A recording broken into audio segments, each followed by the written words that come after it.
അതിനെ പ്രതിരോധിച്ച് തോൽപ്പിക്കാനുള്ള ശക്തി നഫ്സി ഫിൽ ഖവിയ്യ് സയ്യിദുനാ മുഹമ്മദ് റസൂലുള്ളാഹ്. നമ്മുടെ റസൂലെ രോഗം വന്ന് സൂക്കേട് പിടിച്ചിട്ട് പള്ളിന്റെ തൂണിന് ചാരിയിരിക്കുന്ന ആളൊന്നുമല്ല. നമ്മുടെ റസൂൽ സയ്യിദുനാ മുഹമ്മദ് റസൂൽ സല്ലല്ലാഹു അലൈഹി വസല്ലം മനുഷ്യരിലെ ആരോഗ്യത്തിന്റെ കാര്യത്തിൽ അനസ് റളിയല്ലാഹു തആല അൻഹു പറഞ്ഞല്ലോ, ചില സമയത്ത് നബി സല്ലല്ലാഹു അലൈഹി വസല്ലം തങ്ങൾ നടന്നു വരുമ്പോൾ ഒരു 40 ആളൊക്കെ നടന്നു വരുന്ന പോലെ തോന്നും. നമ്മൾ പറയില്ലേ ഓനൊരു 10 ആക്കലും മതിയെന്ന്. ഞങ്ങളെ നാട്ടിൽ പറയലുണ്ട്. ഞങ്ങളെ നാട്ടിൽ പറയലുണ്ട് ഓനൊരു 10 ആക്കൽ ഓനൊരുത്തം മതിയെന്ന്. അജ്ജാതി കരുത്ത് സംഭവം വേണം. ചെറുപ്പക്കാരൊക്കെ അതിനുള്ള പണിയെടുത്തോളി. ഈ യുവാക്കളോടൊക്കെ എനിക്ക് പറയാനുള്ളത്, നിങ്ങൾ ഈ മുടിയെല്ലാം എന്തെല്ലോ ആക്കി നടക്കുന്നതിനോ തടിയൊന്നും ഉഷാറാക്കി നടന്നോളി. അല്ലേ എന്തേ നല്ല ഉഷാറ് വേണം. കണ്ടാ പേടിക്കണ്ടോ എന്ന് എൻ്റെ അഭിപ്രായം. പേടിക്കണ്ടോ കണ്ടാത്തൻ്റെ പേടിക്കണം. മുമ്പ് കളരി പഠിക്കാൻ വേണ്ടിയിട്ട് എൻ്റെ ഉസ്താദ് പിടിച്ചിട്ട് ഗോതയൊക്കെ ഉണ്ടാക്കി. ഒരിക്കൽ പറടാ ധൈര്യം ഇല്ലെങ്കിലും അടിക്കാൻ വരുന്ന നിങ്ങളെ കണ്ടാ പേടിക്കണം. അതന്നെ ഒരു വലിയ അടിയാണ് എന്നാണ്. ഇത് ആദ്യം തന്നെ തലചൊറിയും, പിന്നെ എവിടെയാ ശരിയാകുക? ആദ്യം തന്നെ തലചൊറിയും, പിന്നെ എവിടെയാ ശരിയാകുക? ചെറുപ്പക്കാരോടാണ് കേട്ടോ. കാരണം ധീരന്മാരായ ഉമർ ബിൻ ഖത്താബ് റളിയല്ലാഹു തആല അൻഹുവിന്റെയും ഹംസത്തുൽ കർറാർ റളിയല്ലാഹു തആല അൻഹുവിന്റെയും ഉശിരന്മാരുടെ ചരിത്ര ഭാഷ. അവരുടെ ഉശിരിന്റെ രഹസ്യം മസിലൊന്നല്ല, ഈമാനാണ്. അത് ആദ്യം പഠിച്ചോളി നിങ്ങള്. ഇത് പൂച്ചറ കണ്ടാ പേടിക്കുന്ന ഈ ധൈര്യമാണ് പല ചെറുപ്പക്കാർക്കും. മസിലെല്ലാം ഭയങ്കര സംഭവമായിരിക്കും. പോട്ടെ.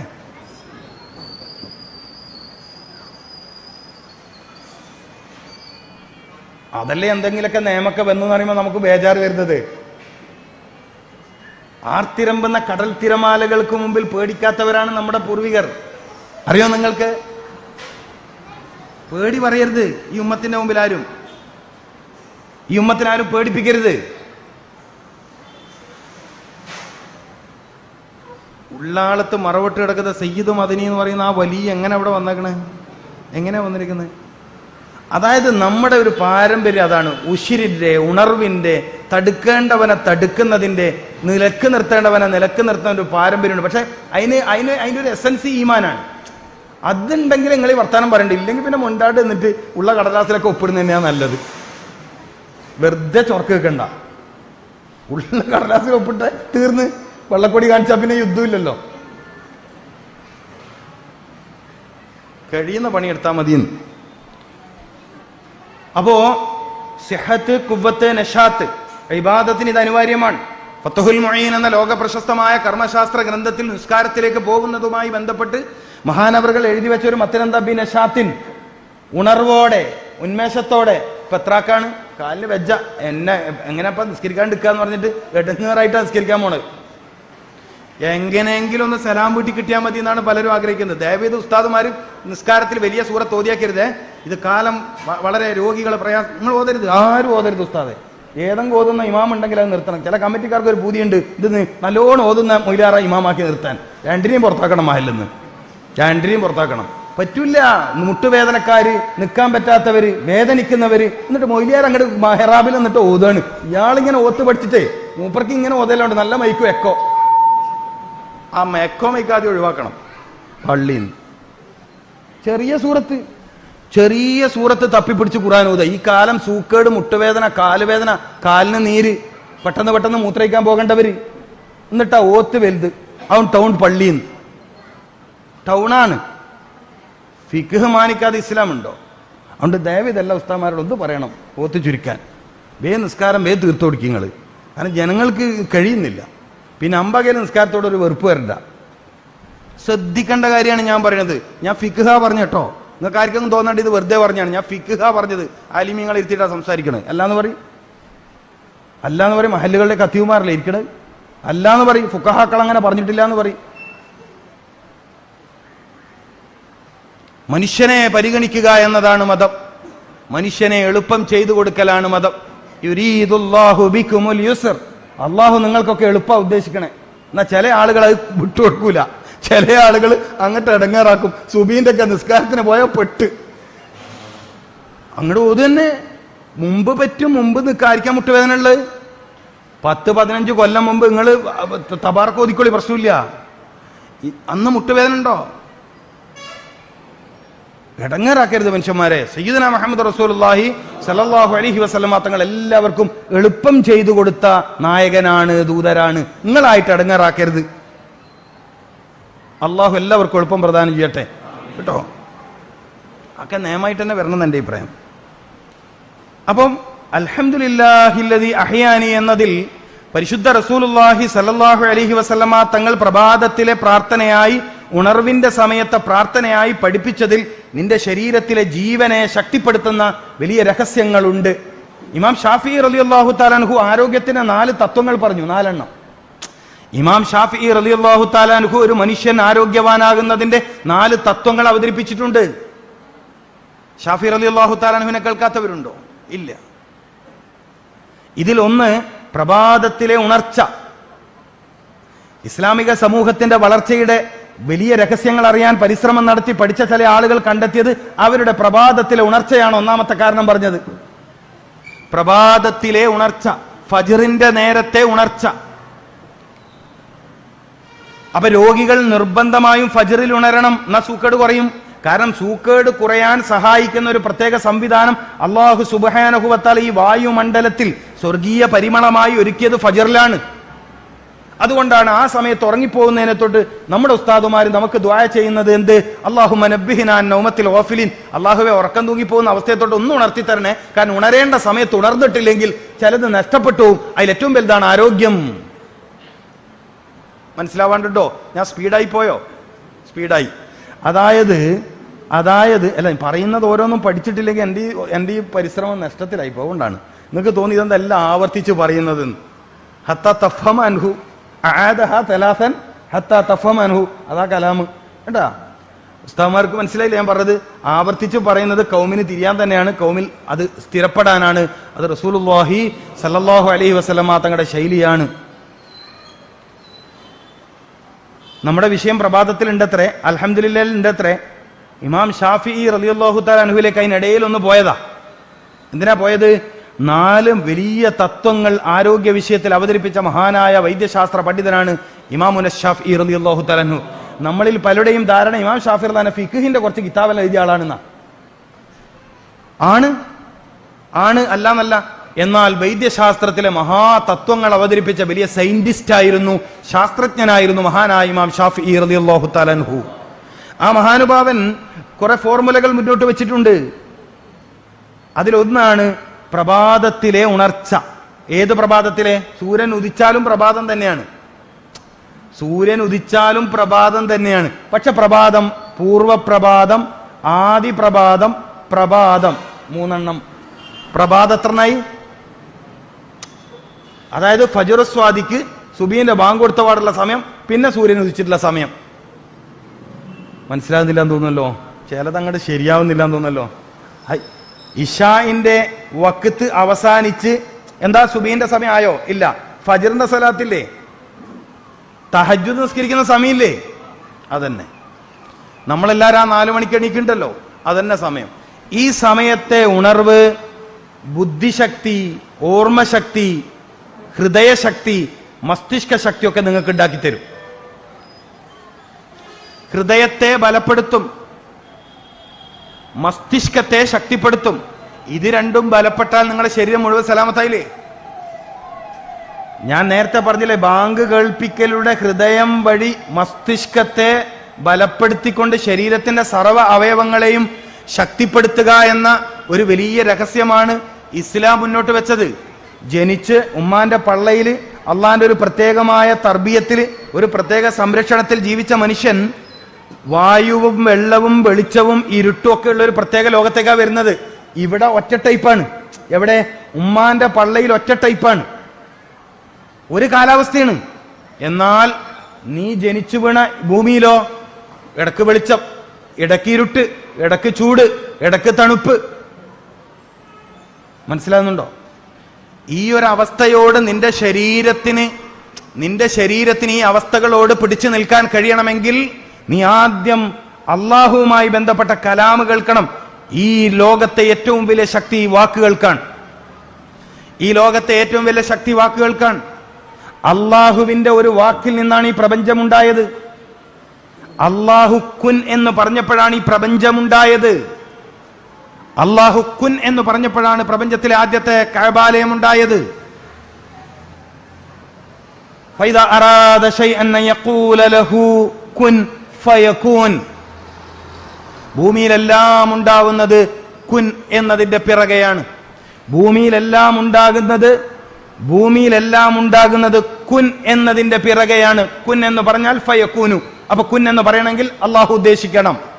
അള്ളാഹു ഉദ്ദേശിക്കണമെങ്കിൽ അടിമയുടെ കൽബിൽ അങ്ങനെ ഒരു ഉദ്ദേശം വരണം.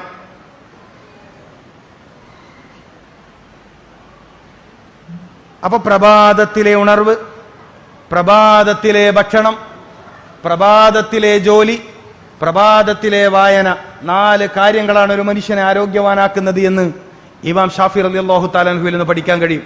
ഞാൻ ഒന്നുകൂടി ആവർത്തിക്കാം. പ്രഭാതത്തിലെ ഉണർച്ച, പ്രഭാതത്തിലെ ഭക്ഷണം, പ്രഭാതത്തിലെ ജോലി. അതായത് ജോലി ചെയ്യാൻ രാവിലെ തന്നെ ഇറങ്ങണം. ജോലി ചെയ്യാൻ രാവിലെ ഇറങ്ങണം, അതൊരു ബർക്കത്താണ്. അപ്പൊ പ്രഭാതത്തിലെ ഉണർച്ച അത് എപ്പോഴും നമ്മൾ ചെയ്യുന്നു. പ്രഭാതത്തിലെ ഭക്ഷണം അത് നമ്മൾ ചെയ്യാറില്ല. രാവിലെ തന്നെ എന്താ കഴിക്കണത്? ആരാ കഴിക്കണത്? കാലിച്ചായ എന്താ പേര് ഞങ്ങളുടെ നാട്ടിൽ കണ്ണൂര്. ഇവിടെ എന്താണ് പറയാൻ അറിയില്ല. വെറുതെ ഒരു ചായ, കേട്ടി ചായ എന്ന് പറഞ്ഞിട്ട്. അല്ല, നിങ്ങളെന്ത് ചായ പറഞ്ഞ നേരത്തെ? കേട്ടി ചായ. സുബ്ബീക്ക് എന്നല്ലേ ഉസ്താദ് പറയാം. രാവിലെ എന്ന് പറഞ്ഞാൽ പറ്റില്ല, സുബ്ബീക്ക് എന്ന് പറഞ്ഞാൽ ഇവിടെ രാവിലെ എണീക്കുന്നു. കുറച്ചു കാലം എന്തായാലും ഇവിടെ നിൽക്കണം. കാരണം നിങ്ങളുടെ ഭാഷ നല്ല രസമുള്ള ഭാഷയാണ്. എനിക്ക് പറയുന്നൊക്കെ മനസ്സിലായിട്ടുണ്ട് കേട്ടോ. നിങ്ങൾ എല്ലാവരും പ്രസംഗം എനിക്ക് മനസ്സിലായിട്ടുണ്ട്. മനസ്സിലായില്ലേ? എല്ലാവരും പറയുന്നത് എനിക്ക് മനസ്സിലായിട്ടുണ്ട്. എല്ലാം വേണേൽ ഞാൻ പറഞ്ഞുതരാം. പക്ഷെ എനിക്ക് പറയാൻ കിട്ടുന്നില്ല. സാരമില്ല, കുറച്ച് കഴിഞ്ഞാൽ പറയും. കാരണം ഇപ്പം മംഗലാപുരമായിട്ടൊരു ബന്ധമുണ്ട്. അതിങ്ങനെ വളർന്നു വരികയാണ്. റസൂലുള്ളാഹിന്റെ പേരിലാണ് ആ ബന്ധം, സല്ലല്ലാഹു അലൈഹി വസല്ലം. അങ്ങനെ ഉണ്ടല്ലോ, നല്ലൊരു പേരിലൊരു ബന്ധം ഉണ്ടാകുന്ന നല്ല ബന്ധമല്ലേ അല്ലേ? നല്ല വഴിയിലാണ് ബന്ധം. അള്ളാഹു ഇത് നിലനിർത്തി തരട്ടെ. അൽഹംദുലില്ലാഹ്. അള്ളാഹു ബർക്കത്ത് ചെയ്യട്ടെ. അള്ളാഹു ഈ ദേശത്തെ ഈ നാട്ടുകാരെ, നിങ്ങളെ വീടുകളെ, നിങ്ങളെ കച്ചവട സ്ഥാപനങ്ങളെ, നിങ്ങളെ കൃഷിയിടങ്ങളെ, നിങ്ങളെ വഴികളെ, നിങ്ങളെ വാഹനങ്ങളെ അള്ളാഹു കാക്കട്ടെ. അള്ളാഹു കാത്തിരക്ഷിക്കട്ടെ. അപ്പൊ പ്രസംഗം നിർത്തേണ്ട സമയമല്ലേ? അപ്പൊ അനുവദിക്കപ്പെട്ട സമയം കഴിഞ്ഞു. ഞാൻ കുറച്ച് കാര്യങ്ങളൊക്കെ നിങ്ങൾക്ക് പറഞ്ഞു തന്നിട്ടുണ്ട്. പ്രത്യേകിച്ച് ഈ അവസാനം പറഞ്ഞ 4 പോയിന്റ് നിങ്ങൾക്ക് എല്ലാവർക്കും എപ്പോഴത്തേക്കും മതിയായ പോയിന്റാണ്. രാവിലത്തെ ഉണർച്ച, അതിനു വേണ്ടി നമുക്ക് ദുആ ചെയ്തിരുന്ന ആളാണ് ആര്? നമ്മുടെ ബഹുമാനപ്പെട്ട ഉസ്താദുമാർ. അല്ലാഹുമ്മ നബ്ബിഹ്നാ അന്നൗമത്തിൽ ഗാഫിലീൻ. ആർക്കാ രോഗം? ഗാഫിലിന്. ആർക്കാ രോഗം?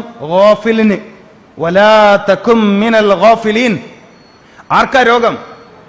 ഗാഫിലായ മനുഷ്യൻ, ശ്രദ്ധയില്ലാത്ത മനുഷ്യൻ എന്നതിന്റെ അർത്ഥം. ശ്രദ്ധയില്ലാത്ത മനുഷ്യനാണ് സൂക്കേട് വരിക.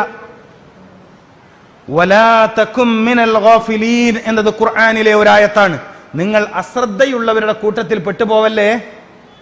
നിങ്ങൾ ശ്രദ്ധയില്ലാത്തവരുടെ കൂട്ടത്തിൽ പെട്ടുപോവരുതേ. വലാ തകും മിനൽ ഗാഫിലീൻ. നിങ്ങൾ ശ്രദ്ധയില്ലാത്ത ആളുകളുടെ കൂട്ടത്തിൽ പെട്ടുപോവരുത്. അതിനു വേണ്ടി പള്ളിയിലെ നമ്മുടെ ഉസ്താദുമാര്, ആദരണീയരായ നമ്മുടെ ഗുരുനാഥന്മാര്, സുബ്ഹിക്ക് തന്നെ നമുക്ക് അതിനൊരു പ്രതിരോധ പ്രാർത്ഥന. അല്ലാഹുമ്മ നബ്ബിഹ്നാ, ഞങ്ങളെ ഉണർത്തണേ. ഉണർവ്. ഇമാം ഷാഫി റളിയല്ലാഹു ഉണർവ്. ഉസ്താദിന്റെ ദുആ ഉണർത്തണേ. ആമീൻ പറയാൻ നമുക്ക് തൗഫീക്ക് നൽകട്ടെ. ആമീൻ പറയണമെങ്കിൽ ആ സമയത്ത് പള്ളിയിൽ ഉണ്ടാവണം. നബ്ബിഹ്ന, ഞങ്ങളെ ഉണർത്തണേ. ഞങ്ങളുടെ ശരീരത്തിന്റെ അവയവങ്ങളെ ഉണർത്തണേ. ഹൃദയത്തെ ഉണർത്തണേ. മസ്തിഷ്കത്തെ ഉണർത്തണേ. പാൻക്രിയാസിനെ നീ ഉണർത്തണം. അപ്പോഴേ ഇൻസുലിൻ ശരിയായി ഉൽപ്പാദിപ്പിക്കപ്പെടുള്ളൂ. ഇത് പ്രഭാതമാണ്, എനിക്ക് ജോലിയിലേക്ക് പോകണം. എന്റെ ഇൻസുലിൻ ലെവൽ തെറ്റിയാൽ ഞാൻ തളരും. എന്റെ കരളിനെ നീ ഉണർത്തണം. കാരണം കരള് ശരിയായി പ്രവർത്തിച്ചിട്ടില്ലെങ്കിൽ എന്റെ ശരീരം വിഷമയമാവാൻ സാധ്യതയുണ്ട്. ഞാൻ തളർന്നു പോകും. എന്റെ മസിലുകളെ നീ ഉണർത്തണം. ഇല്ലെങ്കിൽ എന്റെ ചലനങ്ങൾക്ക് പ്രശ്നമാണ്. എന്റെ ശരീരാവയവങ്ങൾ ചലിപ്പിക്കണ്ടേ? അതിന് നീ എന്റെ മസിലുകളെ ഉണർത്തണം. നബ്ബിഹിന, ഞങ്ങളെ ഉണർത്തണേ. അന്നൗമത്തിൽ ഗാഫിലീൻ.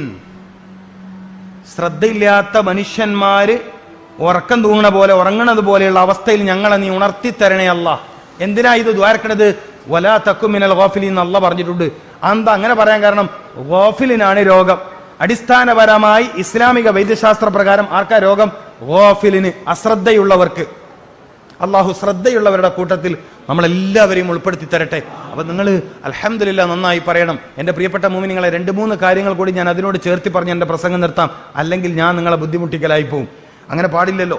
കാരണം നിങ്ങൾ 1.5 മണിക്കൂർ എന്ന് പറഞ്ഞ് സദസ്സ് തുടങ്ങിയിട്ട് 1.25 മണിക്കൂറായി വലിയ അദബുകേടാണ്. നമുക്ക് ഇനിയും എപ്പോഴെങ്കിലൊക്കെ കാണാൻ പറ്റും. ഞാൻ ഇടയ്ക്കിടെ മംഗലാപുരം വരുന്ന ആളാണ്. അള്ളാഹു തൗഫീക്ക് നമുക്ക് ഇനിയും ചിലപ്പോൾ കാണാൻ പറ്റും. അപ്പോൾ ഞാൻ പറഞ്ഞു വന്നത്, നിങ്ങൾ രാവിലെ ഉണരാൻ ശ്രമിക്കുന്നതോടൊപ്പം രാവിലെ ഭക്ഷണം കഴിക്കണം. നിങ്ങൾ രാവിലെ ഭക്ഷണം കഴിക്കണം. ഉണർന്ന ഉടനെ വായ വൃത്തിയാക്കി തഹജ്ജുദ് നിസ്കരിച്ച ഉടനെ നിങ്ങൾ പഴം കഴിച്ച് ജീവിതത്തിലെ ആദ്യത്തെ ഭക്ഷണം തുടങ്ങണം. പഴം കൊണ്ട് എല്ലാ പ്രഭാതങ്ങളും തുടങ്ങണം. പിന്നെ പയറുകൾക്കാണ് ചാൻസ്. രാവിലത്തെ നാസ്തക്ക് പയറ്, ചെറുപയർ, മനസ്സിലായില്ലേ? പയറുകൾ പ്രഭാതങ്ങളിൽ കഴിക്കുന്നത് വലിയ ഗുണങ്ങൾ ഉണ്ടാക്കും. എനിക്കത് വിശദീകരിക്കാൻ സമയം, എൻ്റെ സമയം കഴിഞ്ഞിട്ടുണ്ട്. പഴം മാത്രം പറയാം. നിങ്ങൾ എല്ലാ പ്രഭാതത്തിലും പഴം കഴിക്കുന്നവരാവുക. അതത് നാട്ടിൽ കിട്ടുന്ന ഏതാണോ നല്ല പഴം അത് കഴിച്ചാൽ മതി. ഒരു നാട്ടിൽ ഏറ്റവും സുലഭമായി കിട്ടുന്ന പഴമാണ് ആ നാട്ടിലെ പ്രധാന പഴം.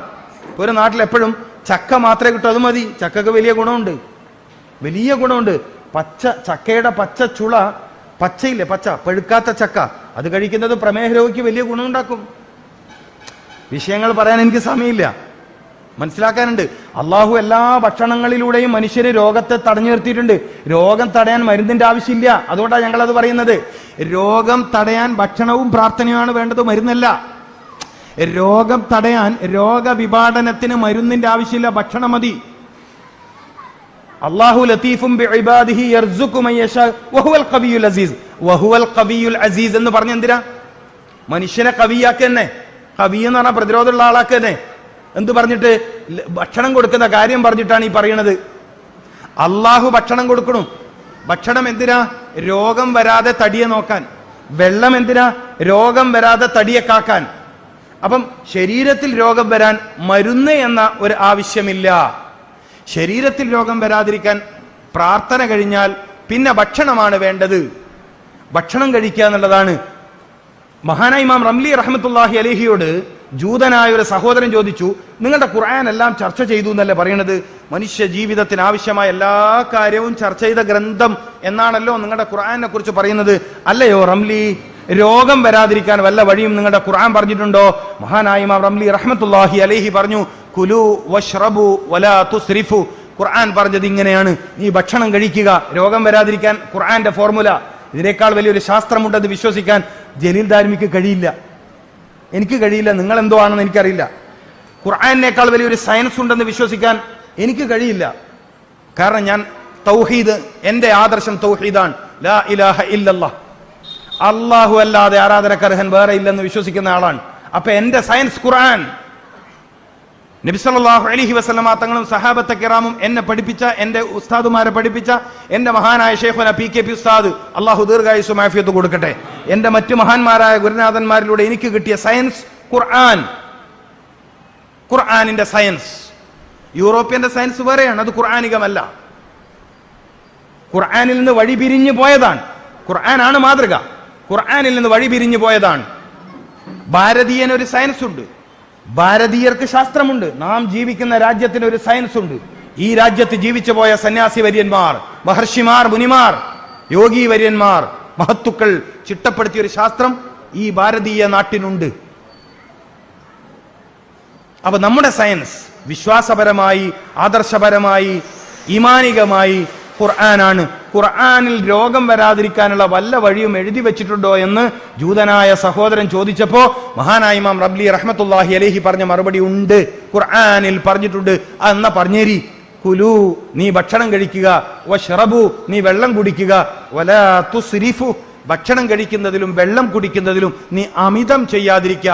3 കാര്യങ്ങളാണ് രോഗം വരാതിരിക്കാൻ മനുഷ്യന്റെ മുമ്പിൽ ഖുർആന്റെ വഴി. 3 കാര്യങ്ങൾ: ഭക്ഷണം കഴിക്കുക, വെള്ളം കുടിക്കുക,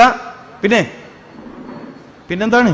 ഈ രണ്ടിലും ഇസ്രാഫ് ചെയ്യാതിരിക്കുക, അമിതമാവാതിരിക്കുക. അപ്പൊ നിങ്ങൾക്ക് ചോദ്യമുണ്ട്, നിങ്ങൾക്കൊരു ചോദ്യമുണ്ട്, നിങ്ങൾ ചോദിക്കായിട്ടാണ്. അപ്പൊ ഞങ്ങൾ ഭക്ഷണം കഴിക്കണ്ടല്ലോ, നിങ്ങൾ ആവശ്യമുള്ളത് കഴിക്കില്ല. ഭക്ഷണം കഴിക്കുക എന്ന് പറഞ്ഞതിന് 4 അർത്ഥമുണ്ട്. അത് ഇൻഷാ അല്ലാഹ് പിന്നെപ്പോഴെങ്കിലും ഞാൻ പറയാം, അല്ലാണ്ട് ഇപ്പൊ നടക്കൂല അല്ലേ, ജനങ്ങളെ ബുദ്ധിമുട്ടിക്കരുത്. അപ്പൊ ഭക്ഷണം കഴിക്കുക എന്ന് പറഞ്ഞ അതിന് 4 അർത്ഥമുണ്ട്. വെള്ളം കുടിക്കുക എന്ന് പറഞ്ഞതിന് 4 അർത്ഥമുണ്ട്. 4 8 കാര്യം പറയണമെങ്കിൽ ഇനിയും അവർ 1.5 മണിക്കൂർ എനിക്ക് അനുവദിക്കേണ്ടി വരും. അപ്പൊ സമയം തീർന്നത് കൊണ്ടും നിങ്ങളെ ബുദ്ധിമുട്ടിക്കരുത് എന്ന ആഗ്രഹമുള്ളതുകൊണ്ടും അള്ളാഹു നിങ്ങൾക്കെല്ലാവർക്കും രോഗത്തിന് ശിഫ നൽകട്ടെ, ആഫിയത്ത് പ്രദാനം ചെയ്യട്ടെ. ഇന്നിപ്പോൾ ഇവിടെ വന്നപ്പോൾ ഒരുപാട് രോഗികളെ കണ്ടു, എല്ലാം പ്രയാസമുള്ളതാണ്. എല്ലാവർക്കും അള്ളാഹു ശിഫ കൊടുക്കട്ടെ. അള്ളാഹുവേ, നിന്റെ ഹബീബായ റസൂല് സല്ലല്ലാഹു അലൈഹി വസല്ലമ തങ്ങളുടെ സയൻസ് പരിചയപ്പെടുത്തിയ ഒരു സദസ്സാണിത്. നിന്റെ ഖുർആനാണ് രോഗത്തിന്റെ ശാന്തി എന്ന് പറഞ്ഞ സദസ്സാണ്. അത് ഒരു ഇബാദത്തായി സ്വീകരിച്ച് ഇവിടെ ഒരുമിച്ച് കൂടിയവരിലെ രോഗികൾക്ക് നീ ശിഫ കൊടുക്കണേ അല്ലാ. ഞങ്ങളോട് ഇന്നും ഇന്നലെയും കുറേ ദിവസങ്ങളായി രോഗത്തെക്കുറിച്ച് ആവലാതി പറഞ്ഞവർക്കും നീ ശിഫയും ആഫിയത്തും കൊടുക്കണേ തമ്പുരാനെ. ബിജാഹി മുഹമ്മദ് മുസ്തഫ സല്ലല്ലാഹു അലൈഹി വസല്ലം, ബിഹഖി മുഹമ്മദ് മുസ്തഫ സല്ലല്ലാഹു അലൈഹി വസല്ലം, ബിഫദ്ലി മുഹമ്മദിൻ മുസ്തഫ സല്ലല്ലാഹു അലൈഹി വസല്ലം, ബിനൂരി മുഹമ്മദിൻ സല്ലല്ലാഹു അലൈഹി വസല്ലം, വസല്ലി അലാ ജമീഇൽ അംബിയാഇ വൽ മുർസലീൻ വൽഹംദുലില്ലാഹി റബ്ബിൽ ആലമീൻ. അസ്സലാമു അലൈക്കും വറഹ്മത്തുള്ളാഹി വബറകാതുഹു.